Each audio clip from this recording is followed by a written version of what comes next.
So this bottom line, the line that goes across the page, is beginning to serve its function well for me, better than, well, before I started realizing what its function was. It's a subtle kind of thing. It's not so subtle. It's a simple thing, actually. It's not such a big deal, except that we are primarily creatures of habit. Habits of doing things and habits of not doing things. You could almost say the habits of not doing things was, if we're actually avoiding some of our habits, we have habits of avoiding, but I'm not really referring to that. That's actually an action. To avoid something is an action. But we have sort of non-habits, maybe is a better way to say it.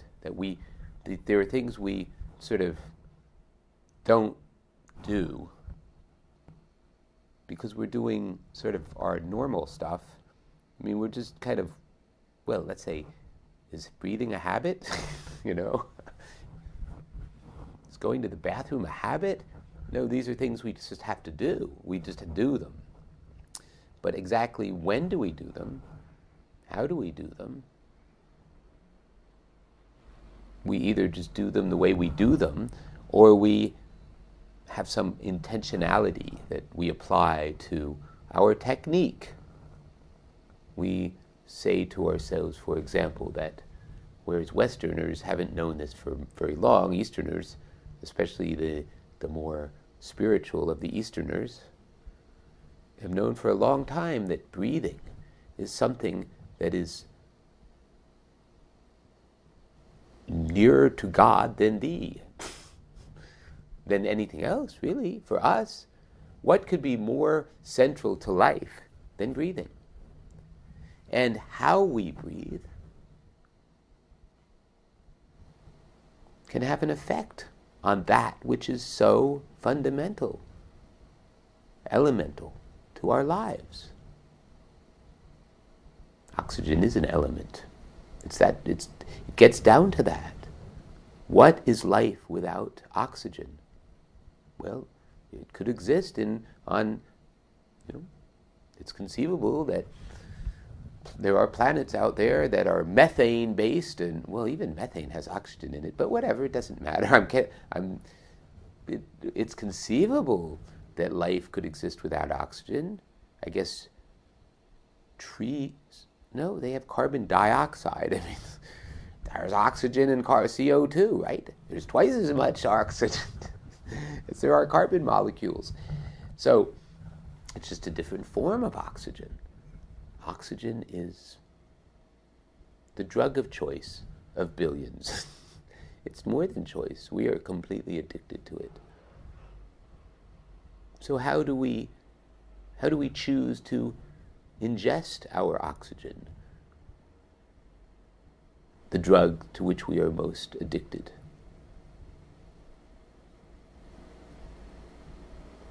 And to what extent do we want to have control over the purity of the oxygen? Well, the oxygen itself is pure. It's what else comes in the air. Are we going to say, oh, there's no such thing as global warming, so it's just perfectly fine for factories to just belch out incredible amounts of foul-smelling stuff? In addition to global warming, it might as well go ahead and just put out all that other particulate matter and other crap that we get to breathe in with our oxygen. It's like saying to a heroin dealer, well, I don't really care if you throw a little bit of dirt into my heroin. Just don't worry about it. It's okay.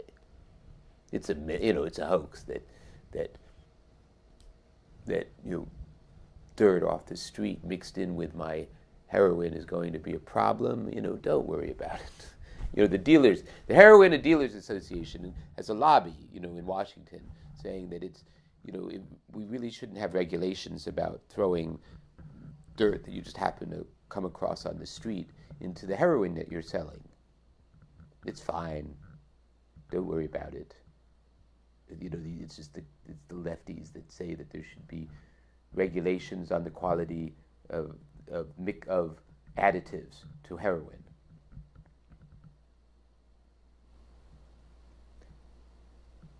Did you know that organic, having never been a truly legal term, except maybe in certain states, or I think there's certain laws like Oregon, well, I don't know. The tillith is some kind of standard, but maybe it's not codified into law. And so the thing is, whether it is codified in Oregon or whatever, most, and I think the Pennsylvania Department of Agriculture has some sort of standards that you can only call something organic if it has certain things. So it passes certain, it doesn't have pesticides in it, for example. Well, did you know that now the word organic is, because it's not, it's not a legal term. It's a marketing term. And the big guys, the real big guys, are meeting to determine regularly. They're saying, we're going to have standards. Yes, we have standards for the difference between organic and non-organic. And at one of their meetings, it was actually discussed whether a pesticide could be used, a particular pesticide. Well, this pesticide is not so bad. My company makes it, and we stand behind our product. So I think we could include this pesticide under organic. A lot of us, including myself, have been buying things from companies, the big guys, the ones that sell like super processed cheese, for example, it's a cheese product. Well, that same company, that huge company,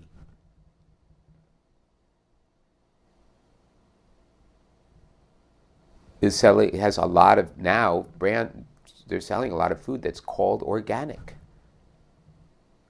And these guys are very powerful people. They can make sure that there are no specific laws that identify what's organic. They could decide what's organic.